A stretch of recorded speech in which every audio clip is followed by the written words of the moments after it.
I was thinking. So why did you come this morning? You know, Bill, with our, get-togethers, dinners and whatnot, every time I talk to you, I learn something. I mean, I learn a lot.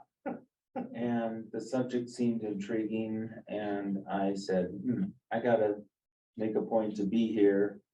And so I carefully noted the first Sunday that you're doing it. And I just wanted to come and just listen to you and absorb what you had to say about that subject matter, because I'm sort of a junkie for, news. Well, Yeah, I've talked with you about, what I think about Trump and everything, but, let me put you on the spot. okay. Should the church be involved in politics and controversial political issues?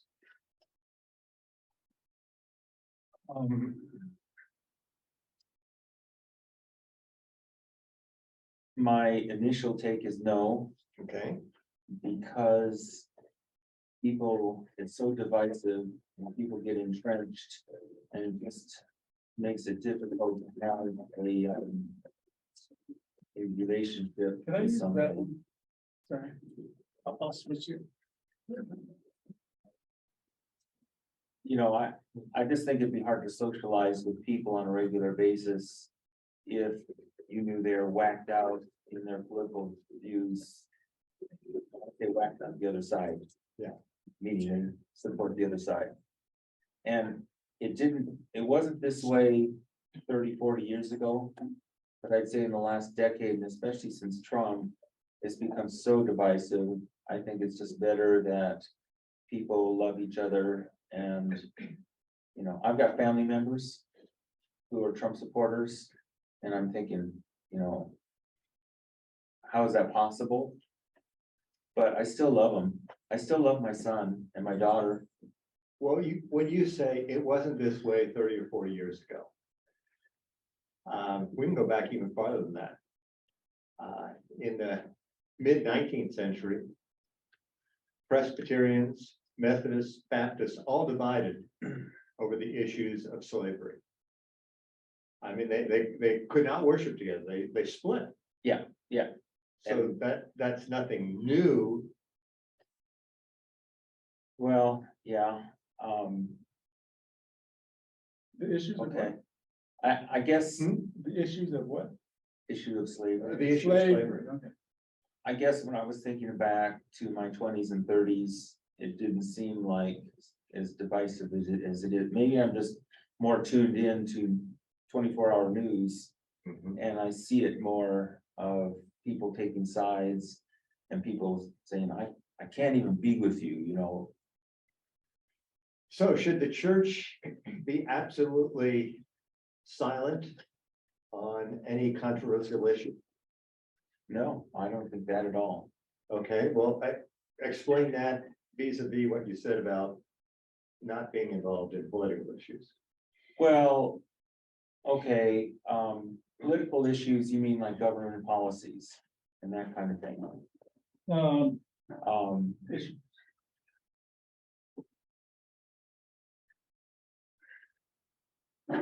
When I think of things that are dividing people, the first thing that comes to mind is the abortion issue, Okay, Roe versus Wade. Same-sex marriage, all of that stuff. I think the church can have a position on those things. As far as the number one reigning political issue of today is, are we gonna have a democracy after this next election, or are we gonna, we got people that are election deniers and they won't accept the results, and they're going to, if they get into power, make it legal, construct laws to make it legal to have legislatures pick our new leaders instead of voters. And I think that's probably the number one overriding thing when I think about politics today, is that. of course, And I don't think that's the way it was originally structured when the Constitution was set up, that we didn't vote for senators, the legislatures selected the senators. Yes. And that was because they didn't think that the populace was educated enough to make wise choices. Sam Adams, the tyranny of the uneducated masses. Yes. But the problem with that thinking is the people in power can, if they're the ones that are picking the leaders, they can always remain in power and nobody gets a chance to do something for the good of the common people. You know, it's always the good of the powerful. Well, voting rights is an interesting one. The thing about access to voting, access to equal districts, those kind of things which in a lot of church traditions, even still, there is a strong, it's not choosing a candidate, it's choosing the right of people to vote. And so that seems to me to be something, if that church agrees, is there's, and the church never agrees all of them, but the denomination maybe agrees that we need to push voter registration, or we need to have voter registration in these churches in our presbytery.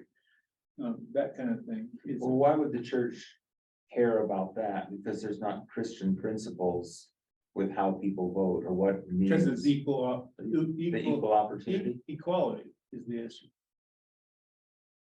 Okay, we often use the phrase separation of church and state. Yeah, not really separated, but go on. Well, what does that mean? I think what they were trying to do is our founding fathers had their history, their experience was to be totally dominated by the Church of England. And they didn't get a choice in anything, and whatever the church said goes. And so they came over to this country looking for freedom from that. So with that, you know, collection of experiences, they said, you know, okay, we're going to separate church and state so that we can run this government without the influence of the Church of England specifically. Now, they did have, you know, in their pledge, you know, under God, the currency all has in God we trust. So there's not a total separation, and there's a lot of influence by Christian leaders and all of their followers to influence our government. So it's not really separated, but when I think of separation of church and state, they're just specifically talking about not being ruled by the Church of England. What's the Constitution say? Doesn't use that phrase, separation of church and state. Right, right. What does it say about that topic? Is that what you're saying? Mhm. Or do you want me to recite the whole Constitution? Well, if you could do that, that would be impressive. Yeah, we could do that for a while. Is it what, about 3-4 pages? What is, how long is the before the Bill of Rights? How much is, it's only like 3 or 4 pages. It's only like 3 or 4 pages. Yeah, it's, And I'm talking about the Bill of Rights, obviously, first. oh, sure, yeah, you're talking about. Yeah, freedom of. So what does it say? It says that the government should make no laws to discriminate from a person's religion, be it Christian, Muslim, whatever, or no religion, that they shouldn't discriminate. Good. And this is a paraphrase, Congress shall make no laws regarding the establishment of religion or prohibiting the free Right. practice thereof. Practice of the religion, right? Exactly. And I'm going to differ with you. Okay, that's why I'm here. I think the American colonists were not particularly concerned with religious interference in government. Really? Okay. And in fact, they took it for granted that religious perspectives, Christian perspectives, would influence everything government did. Certainly is the way that's worked out. You know, the American Revolution in England was commonly referred to as the Presbyterian Rebellion. I didn't know that. Yes, The Presbyterians were leading the, The Presbyterians and the Congregationalists too okay, were clearly the leaders of the revolution. 2/3 of the signers of the Declaration of Independence were either Congregationalists or Presbyterians. Only clergy person to sign the Declaration of Independence was John Witherspoon, a Presbyterian pastor. where were the Lutherans in all this, and the Methodists, and They weren't. they just weren't part of this deal? It was principally led by Reformed Christians. Okay, And their real concern when they put together the Bill of Rights was not religious influence on government, but government's interference in religion, because most of the colonists had experienced that or, knew of that from their time in England and other European states, where the government said, you're all going to be Catholics or you're going to be, persecuted. right, And most of the colonists came over to escape that kind of religious persecution. They assumed that religion ought to influence government. So really, it's the other direction. I isn't it? think the wall is to prevent government from interfering in religious practices. Mhm. I mean, even in this country, some of that went on. The Quakers didn't go to Pennsylvania because they wanted to be in Pennsylvania. They went to Pennsylvania because they were being persecuted in Rhode Island and Massachusetts, and they had to escape somewhere into the wilderness Yeah, to be able to practice their religion. So even in this country, people knew about what government could do to minority Christian groups, and they were afraid of that. but if that's the case, then the influencers of the government and the setters of the laws are in fact, or can in fact discriminate against other religious groups because they have a certain way of looking at things.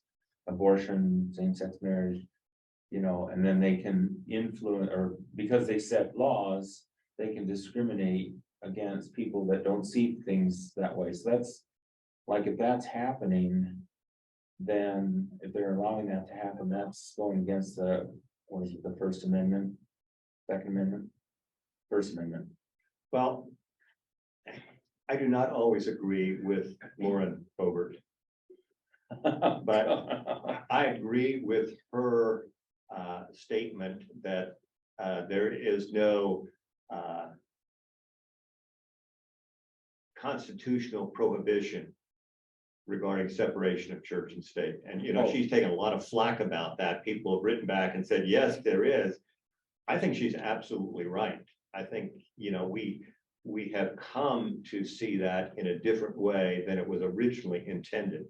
Mhm. Now, much of the Constitution is reinterpreted based on, changing cultural situations. But the idea of separation of church and state, I would argue, is not embedded in the Constitution. It is a one-way, barrier. But I think the more important question is, from a religious standpoint, what does our faith tell us about separation of church and state? And for me, the only way we can have a dialogue about this is by turning to the scriptures. Because your experience, if we simply talk about your experiences and your beliefs and my experiences, my beliefs, we're never going to get anywhere because they're different. Yeah. We're never going to find common ground. The only common ground that we have as Christians is the scriptures.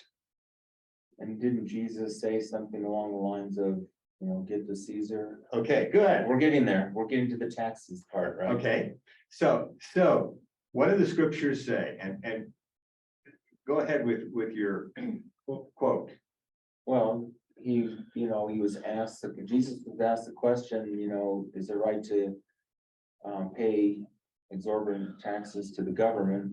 And he basically said, yeah, I mean, kind of is okay because whatever laws, taxation laws that they enact, render to Caesar the things that are Caesar's and to God the things that are God's. Right. So he's basically saying, yeah, if they're taxing mercilessly the populace, good to go.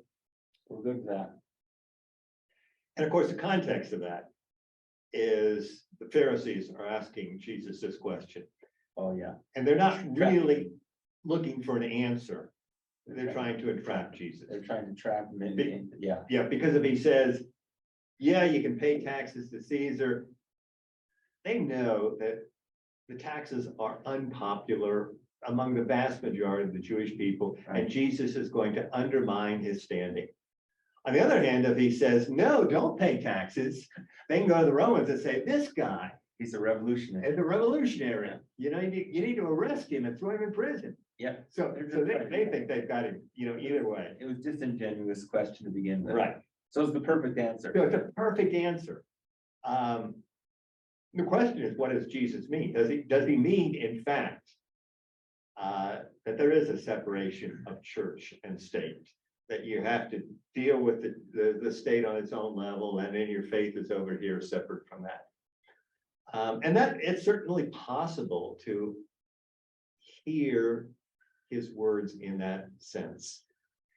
I think it's also possible to believe that Jesus is speaking with some irony, that he's saying, yeah, give to Caesar what is due Caesar, but really, we know everything belongs to God, right? and Caesar, nothing is really due to him. So it's also possible that he's saying, our faith trumps whatever is the Don't use that political word. reality. Well, here's the way I look at it. I mean, let's face it, Jesus said some pretty crazy things. And what I mean by that is, okay, the people were thinking they are unfairly taxed. These huge taxes taking, a big part of their way to live and their means to live. But Jesus also said, if somebody strikes you on the cheek, give him the other cheek to hit, or, if he takes your coat, give him your cloak too, or whatever it is. He's saying, okay, so this isn't fair about the taxation, but it's also not fair if somebody hits you in the face that you just say, okay, well, I'm not going to retaliate, because that's not just at all. So it kind of goes against common sense justice. And I put this whole, render to Caesar things that are Caesar's thing in that same category of, in the big picture, what's best for God and his glory. Well, and I would argue that Jesus is practical. He's not just an idealist. And what he's saying really is, don't let the small things become major issues. I think Jesus is willing to fight injustice, but he's just saying, the little prejudices we deal with in everyday life, just let them wash away. Don't make those into mountains. It turns out, it depends on what the injustice is. Obviously, he got physical with the tax collectors in the temple. Right. So, I mean, you can look at examples where he says, okay, now this does matter. Yeah. We're talking about God, respect of God and his temple. So, but I would think, I have a problem with somebody does some horrible wrong to me, it's the whole forgiveness thing, it's just kind of hard to. Well, and again, Presbyterians have not been pacifists historically. They have said, there are times when you need to meet violence with force to stop violence. And that has been, sort of the overwhelming Reformed understanding, that the just war theory, if you will. That's how Christians can be soldiers, right? Exactly. Right. Can you think of another passage that speaks to Christianity and government? And government?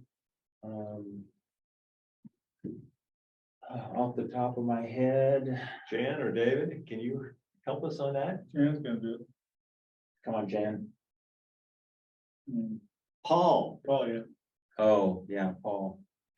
let every person be subject to the governing authorities. For there is no authority except from God, and those authorities that exist have been instituted by God. Therefore, whoever resists authority resists what God has appointed. And those who resist will incur judgment. Where is that? In Romans 13. Sounds like a, So why did Paul say that kind of stuff?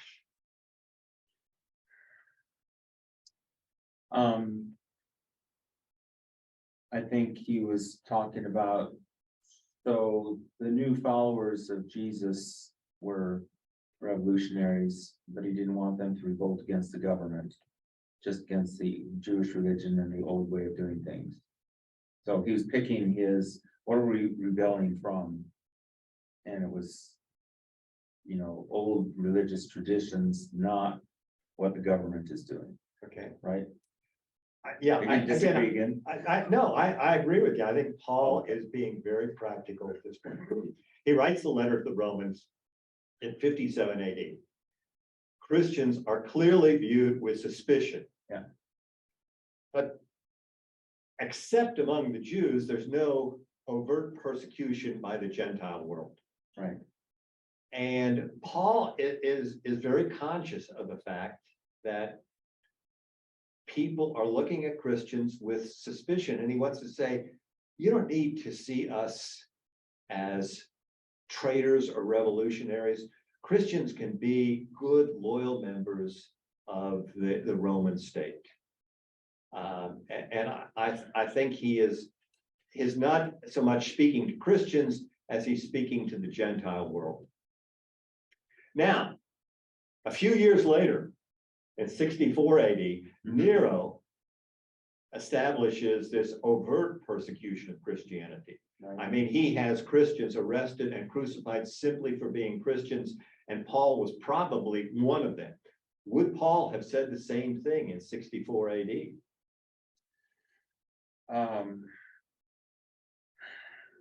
Or another way of asking it, do you agree with Paul's contention that God has appointed the civil authorities?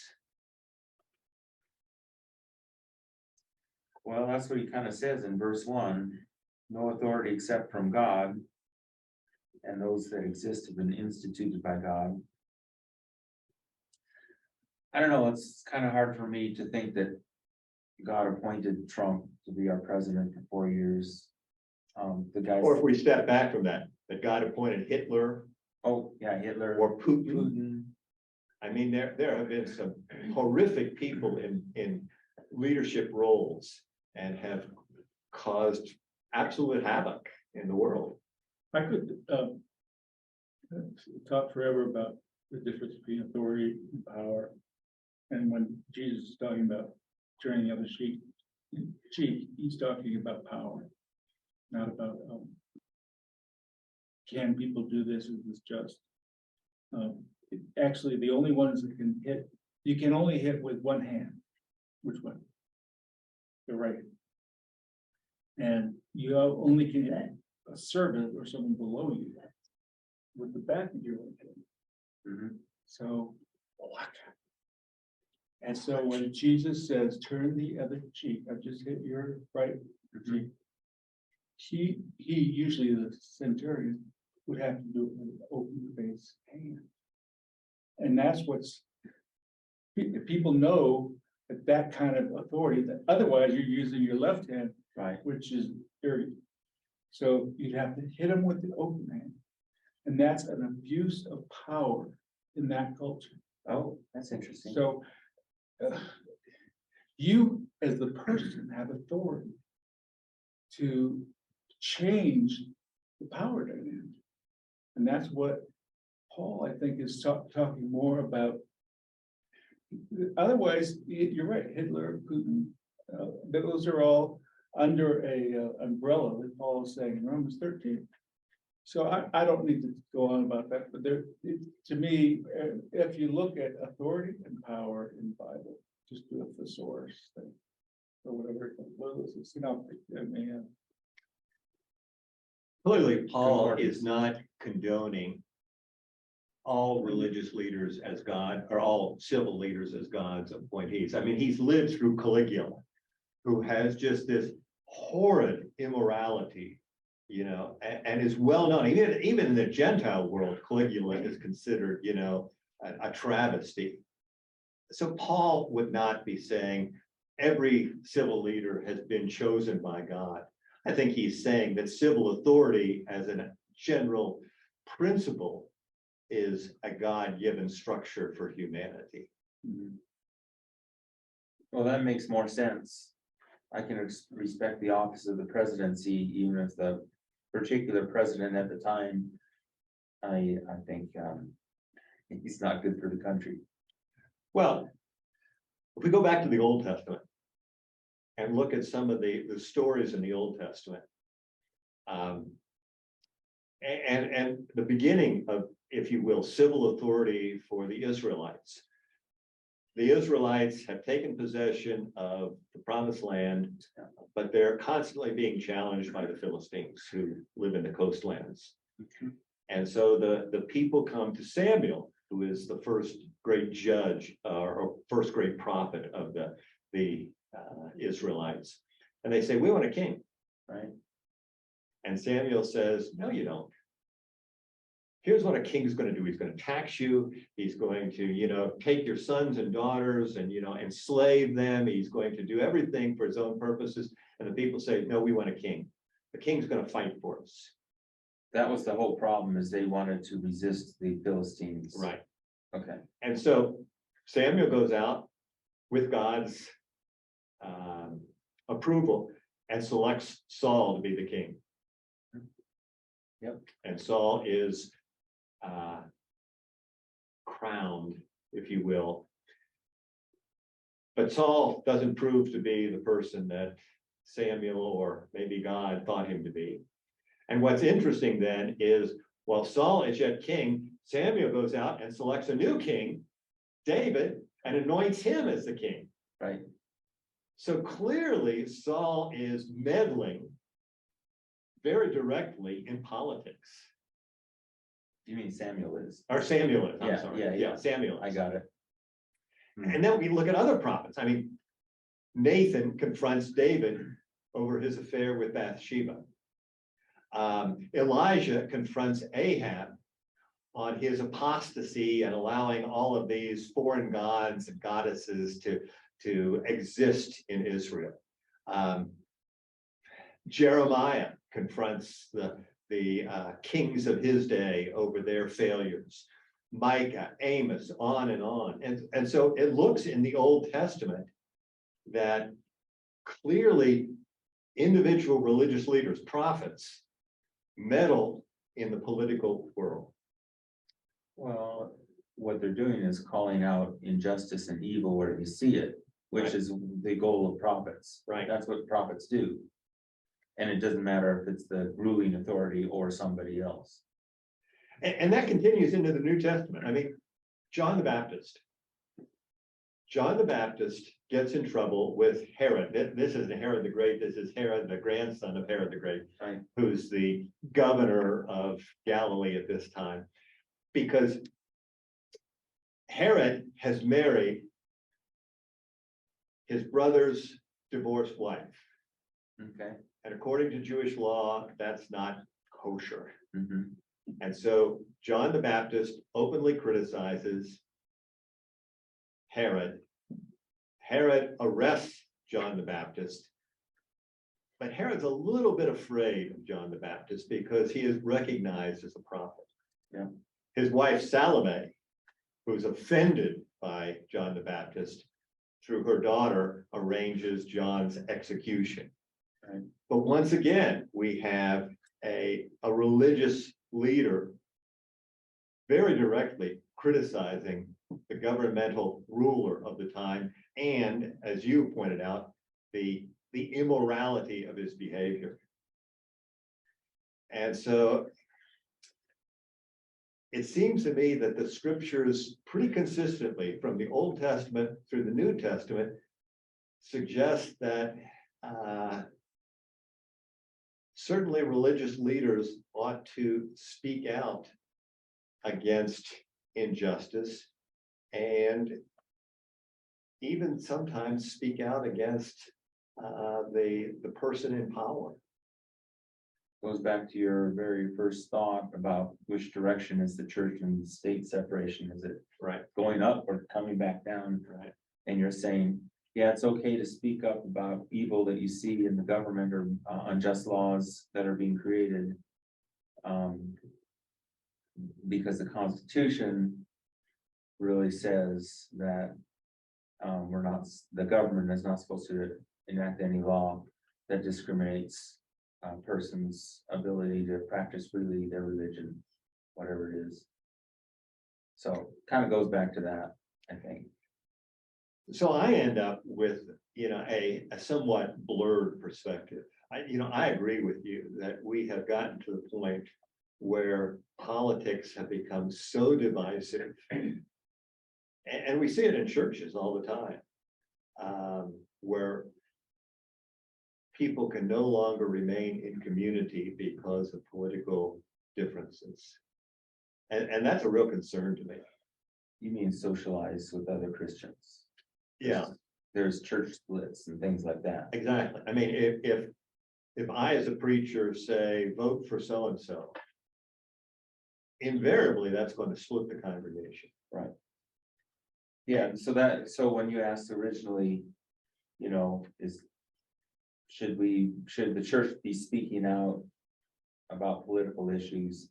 My fear is that it's just divisive. It just makes it difficult to socialize and care about your fellow Christian. But I also think that the church has a responsibility to speak about justice issues. And I think it's best played out, in conversations. If we can model as a church the ability to talk about these things without splitting, I think that's an important contribution today to the culture in which we live. And that doesn't mean that we all agree about abortion.